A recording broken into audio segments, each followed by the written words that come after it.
Bonjour à tous, dans cette vidéo nous continuons la découverte du papyrus des formules pour sortir au jour du scribe Ani. Ici nous voyons la plaque 2 et nous allons poursuivre la lecture de la traduction faite par Budge avec quelques-unes de mes modifications et précisions. Comme vous pouvez le constater, nous retrouvons le scribe Ani et sa femme Toutou, représentés comme sur la plaque 1, élégamment vêtus, en adoration devant une table d'offrande bien garnie. J'attire votre attention sur des petits détails comme les ongles blancs d'Annie, sa belle perruque de tresses longues, son petit bouc, ses petits plis au-dessus du nombril pour suggérer qu'il est bien nourri, et son joli pagne bouffant de lin blanc plissé. Il est possible que le dégradé ocre sur le tissu soit la représentation de l'odeur des parfums appliqués sur les tissus. Sa femme Toutou porte sur sa perruque un cône de graisse parfumée, suggérant de la même façon que celle-ci est parfumée. Elle tient encore dans ses mains un collier ménate et un cistre, des objets associés aux divinités féminines, notamment Hathor. Nous commençons la description de la vignette à gauche. Nous voyons le disque du soleil qui est soutenu par une paire de bras provenant de l'Anr, le signe de vie, qui, à son tour, est soutenu par un pilier djed, emblème du dieu Osiris. Le pilier djed se tient sur l'horizon Achet, représenté ici avec deux collines blanches tachetées de grains rouges. De chaque côté du disque solaire se trouvent trois babouins, esprits de l'aurore, les bras levés en adoration du soleil levant. Sur le côté droit du pilier djed se trouve la déesse Nephthys et sur la gauche Isis.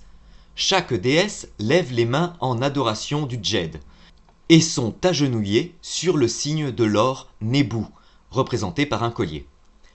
Les déesses sont identifiées par leur nom, le hiéroglyphe du trône pour Isis, Aset, et les hiéroglyphes de la corbeille Neb et de la demeure Hout, se lisant Nebet Hout, le nom de Nephthys, signifiant la maîtresse de la demeure.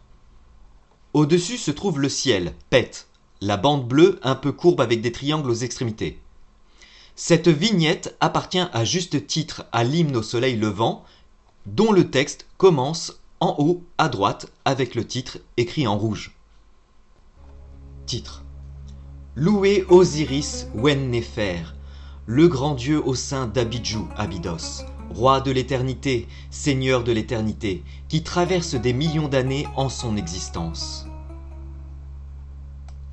Fils aîné du ventre de Nout, engendré par Geb, le prince, seigneur des couronnes du nord et du sud, seigneur de la haute couronne blanche. En tant que prince des dieux et des hommes, il a reçu le sceptre Eka et le flagellum Necher et la dignité de ses pères divins. Que ton cœur qui est établi dans la montagne de l'Hyménète, l'Occident, se contente, car ton fils Horus est établi sur ton trône. Tu es couronné seigneur de Djedou, Bousiris, et souverain dans Abidjou, Abydos. À travers toi, le monde devient vert en triomphe devant la puissance de Neb-er-Tcher, le seigneur jusqu'à l'extrémité limite, le démiurge. Il mène à sa suite ce qui est et ce qui n'est pas encore, en son nom de Taher-Setanef. Il remorque la terre en triomphe en son nom de Seker, Sokar. Il est plus puissant et plus terrible en son nom d'Uzir, Osiris. Il perdure pour toujours et à jamais en son nom de Wen-Néfer, l'être perpétuellement bon. Hommage à toi, roi des rois, seigneur des seigneurs, prince des princes, qui depuis le sein de Nout a possédé le monde et a gouverné toutes les terres, et Iguéret, le royaume des morts. Ton corps est d'or, ta tête est d'azur, et ta lumière émeraude t'encercle. Ô an de millions d'années, omniprésent dans ton corps et beau de visage dans ta Djezeret, la terre sacrée, la terre de lumière, dans la Douat, le monde inférieur. Accorde au Ka, la force vitale, de l'Osiris, le défunt, le scribe Ani, splendeur dans le ciel et puissance sur la terre, et triomphe dans la Yehet Netcher, la nécropole. Et que je puisse naviguer jusqu'à Djedou, Bousiris, comme une âme bas vivante, et jusqu'à Abidjou, Abydos, comme un oiseau Bénou, le phénix, l'âme de Ra.